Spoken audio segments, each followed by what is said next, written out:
નમસ્કાર વિદ્યાર્થી મિત્રો, સંજય મેથ્સ એન્ડ સાયન્સ એકેડેમીના આ ખાસ એક્સપ્લેનરમાં તમારું સ્વાગત છે. જુઓ, આજે આપણે ધોરણ 9 વિજ્ઞાનના પ્રકરણ 1 આપણી આસપાસમાં દ્રવ્ય વિશે સીધી જ વાત કરવાના છીએ. દ્રવ્યના જે સૂક્ષ્મ અને છુપાયેલા રહસ્યો છે ને, તેને સમજવાની આ સફર ખરેખર બહુ જ રોમાંચક રહેવાની છે. તો ચાલો ફટાફટ શરૂ કરીએ. તો આજે આપણે મુખ્ય 3 અદ્ભુત કોન્સેપ્ટ ક્લિયર કરવાના છીએ. પહેલું છે ગલનબિંદુ, એટલે કે મેલ્ટિંગ પોઈન્ટ. બીજું છે ગુપ્ત ઉષ્માનું એકદમ રસપ્રદ રહસ્ય. અને ત્રીજું છે ઉત્કલન બિંદુ. અને હા, છેલ્લે આપણી એકેડમી સાથે જોડાવાની વાત તો કરીશું જ. બસ આટલું જ સમજવાનું છે આજે. હવે શરૂઆત કરીએ એક બહુ જ મોટા અને બેઝિક પ્રશ્નથી. શું દ્રવ્ય પોતાની અવસ્થાને બદલી શકે ખરું? એટલે કે આપણી આસપાસ જે એકદમ કઠણ કે ઘન પદાર્થો છે, શું તે હંમેશા એવા જ જડ રહેશે કે પછી ક્યારે પોતાનું રૂપ બદલશે? વિચારો જોઈએ. ચાલો આનો જ ઉકેલ મેળવીએ. આ સમજવા માટે આપણા રોજિંદા જીવનનું સૌથી સામાન્ય ઉદાહરણ લઈએ, પાણી. પાણી એ એક જ દ્રવ્ય છે, રાઈટ? પણ તે 3 સાવ અલગ અલગ ભૌતિક અવસ્થાઓમાં જોવા મળે છે. ફ્રીઝરમાં હોય તો ઘન સ્વરૂપે બરફ, ગ્લાસમાં હોય તો પ્રવાહી સ્વરૂપે પાણી, અને જો ઉકાળીએ તો વાયુ સ્વરૂપે વરાળ યાને કે બાષ્પ. આ એકદમ ક્લિયર કરે છે કે હા, દ્રવ્ય પોતાની અવસ્થા 100% બદલી શકે છે. તો હવે આપણે આપણા પહેલા મુખ્ય ટોપિક પર આવીએ, ગલનબિંદુ અને તેના પર તાપમાનની શું અસર થાય છે. જ્યારે કોઈ પણ ઘન પદાર્થને ગરમ કરવામાં આવે ત્યારે અંદર ખરેખર શું ચાલતું હોય છે? ચાલો માઇક્રોસ્કોપિક લેવલ પર જઈને સમજીએ. અહીં ગતિ ઊર્જા એટલે કે કાઇનેટિક એનર્જીનો આખો ખેલ ચાલી રહ્યો છે. થાય છે એવું કે જ્યારે કોઈ ઘન વસ્તુને ગરમી મળે છે ને, ત્યારે તેના અંદરના કણોને જબરદસ્ત ઊર્જા મળી જાય છે. આ ગરમીના લીધે કણો પોતાની જગ્યા પર જ ખૂબ જ ઝડપથી વાઇબ્રેટ એટલે કે કંપન કરવા લાગે છે. તેમની વચ્ચેનું જે મજબૂત આકર્ષણ બળ હતું તે ધીમે ધીમે તૂટવા માંડે છે અને કણો પોતાની જગ્યા છોડીને મુક્ત રીતે ફરવા લાગે છે. બસ આ જ એ પોઈન્ટ છે જ્યાં ઘન પદાર્થ પ્રવાહી બનવાનું શરૂ કરી દે છે. છે ને એકદમ સિમ્પલ? અને આ જ આખી પ્રક્રિયાને જો વૈજ્ઞાનિક ભાષામાં વ્યાખ્યાયિત કરવી હોય તો તેને ગલનબિંદુ કહેવાય.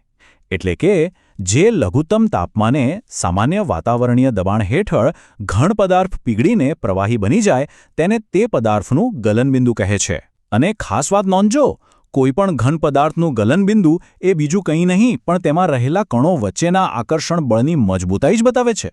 આકર્ષણ બળ જેટલું પાવરફુલ, તેને તોડવા એટલી જ વધારે ગરમી જોઈએ, એટલે તેનું ગલનબિંદુ પણ તેટલું જ હાઈ. હવે આ આંકડો બરાબર મગજમાં ફિટ કરી લેજો. 273.15 K એટલે કે કેલ્વિન. આ બરફનું ચોક્કસ ગલનબિંદુ છે. વિજ્ઞાનના અભ્યાસમાં અને ખાસ કરીને પરીક્ષામાં આ આંકડો વારંવાર પૂછાતો હોય છે, તો આને તો પાક્કો યાદ રાખી જ લેવાનો છે. હવે આખી સફરમાં એક બહુ જ જબરદસ્ત અને રોમાંચક વળાંક આવે છે, ગુપ્ત ઉષ્મા. વિજ્ઞાનનું એક એવું રહસ્ય જ્યાં આપણું સામાન્ય લોજિક થોડી વાર માટે કામ નથી કરતું. તમે ક્યારે માર્ક કર્યું છે કે બરફને ગરમ કરતી વખતે એક સમય એવો આવે છે જ્યારે આપણે નીચેથી ગરમી તો આપીએ જ છીએ, છતાં બીકરનું તાપમાન વધતું અટકી જાય છે? આવું કેમ થતું હશે? આ રહસ્યનો ઉકેલ બહુ જ ઇન્ટરેસ્ટિંગ છે. જુઓ, જ્યારે બરફ પીગળવાની શરૂઆત થાય ને, ત્યારથી લઈને જ્યાં સુધી પૂરેપૂરો બરફ પ્રવાહી ન બની જાય ત્યાં સુધી તાપમાનમાં જરાય ચેન્જ નથી આવતો. તો પ્રશ્ન એ થાય કે આપણે જે ગરમી આપીએ છીએ એ જાય છે ક્યાં? તો એનો જવાબ એ છે કે તે ગરમી પેલા કણો વચ્ચેના મજબૂત બંધનને એટલે કે ફોર્સ ઓફ અટ્રેક્શનને તોડવામાં ખર્ચાઈ જાય છે. આ ગરમી પદાર્થની અંદર જાણે કે ક્યાંક સંતાઈ જાય છે, છુપાઈ જાય છે, અને એટલા માટે જ તેને આપણે ગુપ્ત ઉષ્મા એટલે કે લેટન્ટ હીટ કહીએ છીએ. નામમાં જેનો અર્થ છુપાયેલો છે, રાઈટ? ચાલો હવે આપણા ત્રીજા અને અંતિમ તબક્કા તરફ આગળ વધીએ, ઉત્કલન બિંદુ યાની કે પ્રવાહીથી લઈને વાયુ સુધીની સફર. જ્યારે પ્રવાહીને ગરમ કરતા જઈએ અને તેને તેની સંપૂર્ણ તાપમાનની લિમિટ સુધી પહોંચાડી દઈએ ત્યારે ખરેખર શું થતું હશે? ચાલો જોઈએ. અંદરના કણોની ઊર્જાની કલ્પના કરવા જેવી છે. જ્યારે પાણીને ખૂબ વધારે ગરમ કરવામાં આવે છે ત્યારે તેના કણો ગાંડાની જેમ ઝડપથી દોડવા લાગે છે. પછી એક સમય એવો આવે છે જ્યારે આ કણોમાં એટલી બધી ગજબની ઊર્જા આવી જાય છે કે તેઓ એકબીજાના આકર્ષણને સંપૂર્ણપણે તોડી જ નાખે છે અને એકદમ ફ્રી થઈને, મુક્ત થઈને હવામાં ઉડવા લાગે છે. બસ આ જ છે પ્રવાહીમાંથી વાયુ બનવાની અદ્ભુત પ્રક્રિયા.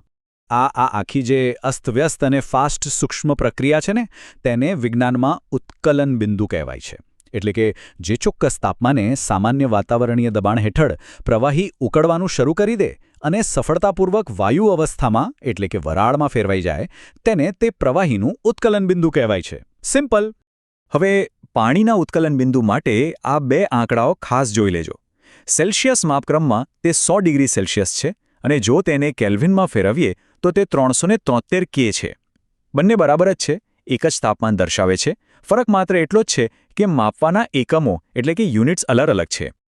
તો આજના આપણા આ મહત્વના શૈક્ષણિક કોન્સેપ્ટ્સ અહીં પૂર્ણ થાય છે. હવે થોડીક વાત આપણી આ એકેડેમીની. આશા છે કે દ્રવ્યની અવસ્થાઓ વિશેના બધા જ ખ્યાલો તમારા મગજમાં એકદમ ક્લિયર થઈ ગયા હશે.